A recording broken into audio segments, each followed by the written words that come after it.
నేను గెలుచుకున్న నెలైనప్పటికీ వెంటనే నా కార్మిక శాఖ మంత్రి ఇవ్వడం, అలాగే క్యాబినెట్ మీటింగ్ల వల్ల కానీ, అదేవిధంగా ఈ ఫ్యాక్టరీలో ఇంచుమించు 4-5 దురదృష్టకర సంఘటన జరగడం వల్ల కానీ, ఈ వరద ప్రభావం, వరద అలాగే వర్షాల వల్ల కానీ ఎక్కువ సమయం కాన్స్టిట్యూన్సీలో ఉండలేకపోయాను, ఈ అందరినీ కలుసుకోలేకపోయాను. ఈ రోజులోనే వీరు గడపడం పట్టించుకోవడం, ఈ పదాలన్నీ వినపడతా ఉంటాను. అది మీ తప్పు కాదు. ఎందుకంటే గతంలో మీకు చాలా మంది నాయకులు పట్టించుకున్నప్పుడు లెక్కలు గెలిచినప్పటికీ మీకు సాయం చేయకపోగా మీ మీద రౌడీ షీట్లు కేసులు కూడా పెట్టాలి. మీరు ఆ దెబ్బ తగిలింది, ఆ దెబ్బ మీకు నిరంతరం బుర్రలో తిరుగుతుంది. కాబట్టి ఈరోజు 3 నెలలైనా మిమ్మల్ని కలుసుకోవడం వల్ల అందరిలాంటి మీరు భావించవచ్చు, తప్పలేదు. కానీ సమయం మాత్రం నాకు ఎక్కడ కుదరలేదు. ఇక్కడికే కాదు, ఎక్కడికి ఏ గ్రామానికి కూడా నేను సూచించగలిగి జరగలేదు. అలాగే ఈ అధికారులు కూడా మారవలసి ఉంది.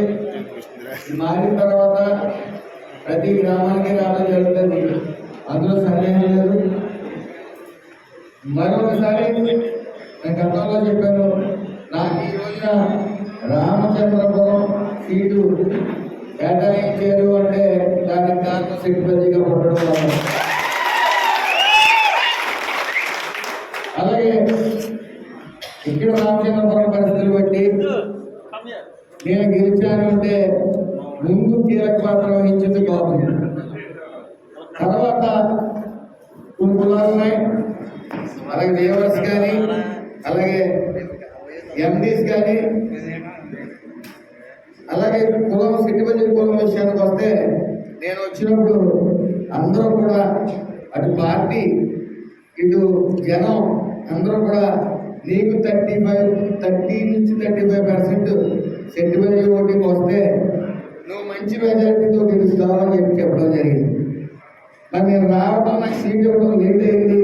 అప్పటికే చాలామంది సంఘీయులు మాటిచ్చి ఏదైతే అవతల ప్రత్యేస్తున్నారో అతనికి మాట ఇవ్వడం వల్ల రాలేకపోయి కొంతమంది, మరి అవన్నీ లెక్క చేయకుండా నా వెనక వచ్చిన వాళ్ళు చాలామంది ఉన్నారు. అయినప్పటికీ ఎంతమంది చేస్తారో సెట్టిబడ్జీలనే అందరూ ఎదురు తీశారు. గ్రామాల్లోకి వెళ్ళినప్పుడు కొంతమంది అజ్ఞానులు నువ్వేమని ఎవరిని అడిగొచ్చావు ఊళ్ళో కూడా అడిగారు. ఎవరిని అడిగొచ్చావు అని అడిగినప్పుడు నేను ఆ రోజే చెప్పాను, మీరు నాయకత్వం వహించి కులానికి ఏం కట్టబెట్టారు? గతంలో వేరు వేరు కొంతమంది మీద రౌడీ షీట్లు ఓపెన్ చేసిన, కొంత ఆర్డర్ సృష్టించిన మీరు ఈ రామచంద్రపురం సెట్టిబడ్జీ సంఘం తరఫున పెద్దగా ఉన్న అధ్యక్షుడు ఏం మాట్లాడగలిగాడు? లేకపోతే ఏదైతే సంఘం బిల్డింగ్ ఉందో ఆ సంఘం బిల్డింగ్ చూస్తే ఈ పరిస్థితి ఏంటో అనిపించింది. ఎందుకంటే ఆ పరిస్థితి మేము పడుతున్నాం అమలాపురంలో. అక్కడ ఒక సెట్టిబడ్జీ సంఘం బలంగా ఉన్న ఒక కళ్యాణ మండపం చెప్పుకోవడం, కళ్యాణ మండపం లేదంటే మీరు ఆలోచించక అంత దారుణమైన పరిస్థితులు అక్కడ ఉన్నాం. ఒక వ్యక్తి ఆ సెట్టిబడ్జీ సంఘం పేరు చెప్పి ఓ బిల్డింగ్ని పట్టుకుని అసలు అది ఎనకెళ్ళడం ఉంటుంది, వెనక్కి రావట్లేదు. అక్కడ పరిస్థితి ఇక్కడ కనపడి ఆ బిల్డింగ్ చూసి ఎక్కడికి అక్కడికి తేడా ఏంటంటే అమలాపురంకి ఇక్కడికి ఇవాళ రోజు వచ్చినప్పుడు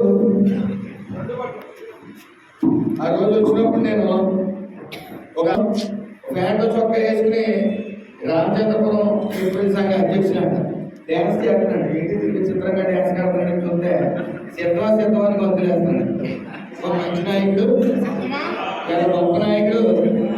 ఇతని గురించి ఏంటో తెలుసుకుంటే చెప్తున్నారు, వసూలు చేసి దాని మీద పడి తిట్టమే కానీ అభివృద్ధి చేసింది లేదు.